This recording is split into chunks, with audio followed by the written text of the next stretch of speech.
You do. Right, Saturday, and we are at the minute just moving dry cows, one group of dry cows around.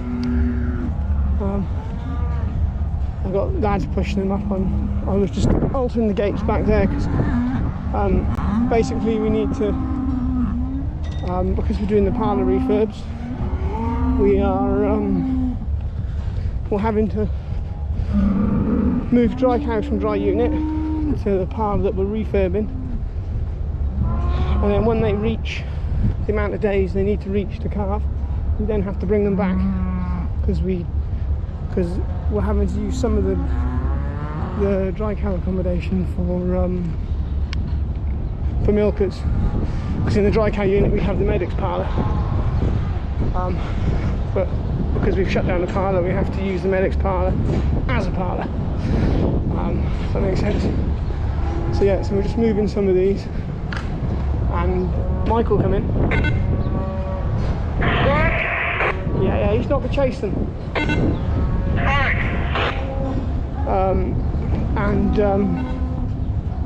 Yeah, so we just got to do what we've got to do, really. It's not ideal moving cows around this close to calving. I suppose these are probably 40 days, but they're the cows have been dealt with, and got to do it. So, right, I'll catch up with you in a minute. Right, I am just trying to get ahead of the cows, because the thing is, they walk. When you walk them down here, you have to walk them down past all of our locations down to this parlour 1 here, or parlour 2 even, sorry.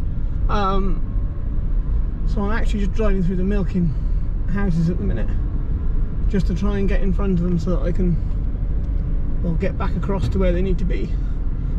None of that probably makes sense, but I think I know where I need to be. So yeah, so what they'll do is they'll come across this road here in a minute. They've already crossed the other road, because all our locations are in one long line. So you've got location 1, 2 and 3, and they're in a line there. So I can see them coming up now, the dust cloud over there. I'll just park up by her and sort out the gates for them.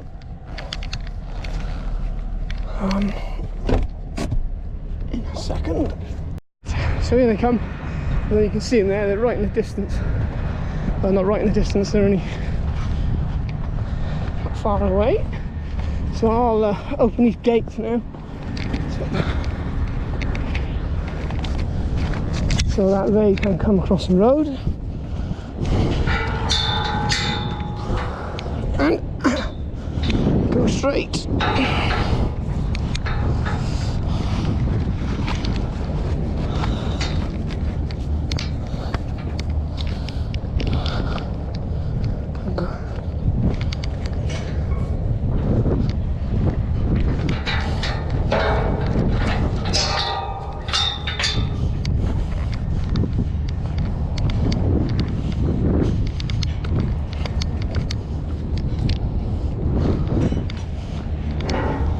Here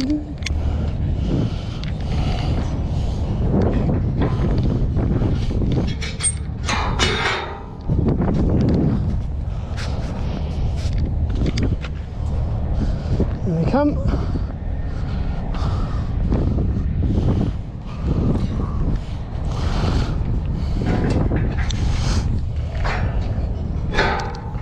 Job done. Right, they can walk straight across there now.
again. So this group now that we're taking back, these are the oh, what are they doing?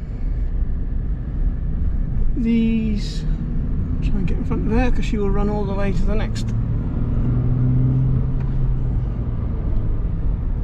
These are the next bunch to carve, so these are the ones to carve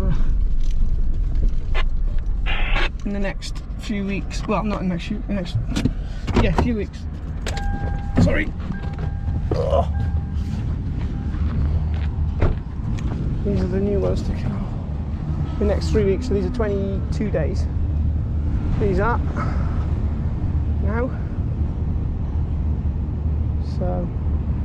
So I just stopped these two because if I don't stop these two, they will run all the way, and I don't want them running. We've only just started, like, so. Anyway, right, I think I'm gonna have to stop it there because I've broken my tripod, so it's quite difficult to hold this camera. But anyway, we'll see you in a bit.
Right, I'm back here in my corral shirt. So I got, what am I doing? I'm in corral 1, so this is where the newest calves come, the 4-month-old calves. So as you can see down there, right down there, there are a pen of newish calves. So well, they were put in there yesterday, I think they put in there. So and at the minute it's really easy because we just walk them into the pens, which is good, makes the job easy. Anyway, just wanted to remind myself about the catch up on the coccidiosis issue that we have here. We still have it. We're still only getting peaks in temperatures at 19 degrees probably for 2 hours during the middle of the day. So middle of the day, our peak temperature would be about 2-3 o'clock. So yes, that's kind of what it's doing. So it's not actually helping us, or meaning that the management of the beds is the same as what it would be in the winter. So so I've come up with a bit of a plan to see if it can help us with our coccidiosis problem. I must remember to look at the camera. So I'm going to go against every tradition and whatever armour I have done for the last 40 some odd years, and I am actually going to clean a pen out. I'm going to clean 3 pens out, completely out. So I'm going to clean the inside out here, and I'm going to clean all out in the yard out as well. So I heap it all, the smat, which is basically just dried feces, into a heap, and then gonna get rid of it, and I'm gonna fill well, under here, just under this, under the enclosure here. I'm just going to fill this with fresh sand, just so that they're coming into a clean environment. You know, they've never done that before. They've always just moved one group out and put another group in, and you know, yeah, it did work for 40 years, but we've now got an issue that has arose because of a particular event which none of us can pinpoint at what point, when we started. We know when we started to have coccidiosis, but we don't actually know the event that caused it. But it's a very targeted thing. They only seem to be getting it at 4 months, 3 weeks of age. You know, the minute they hit these 2 corrals here, 3 weeks after hitting the pen, bam, they're down, they're gone. They're scouring, and they're you know, they're well in themselves. They look a bit, you know, their coats aren't shining, but all them calves over there have got it. And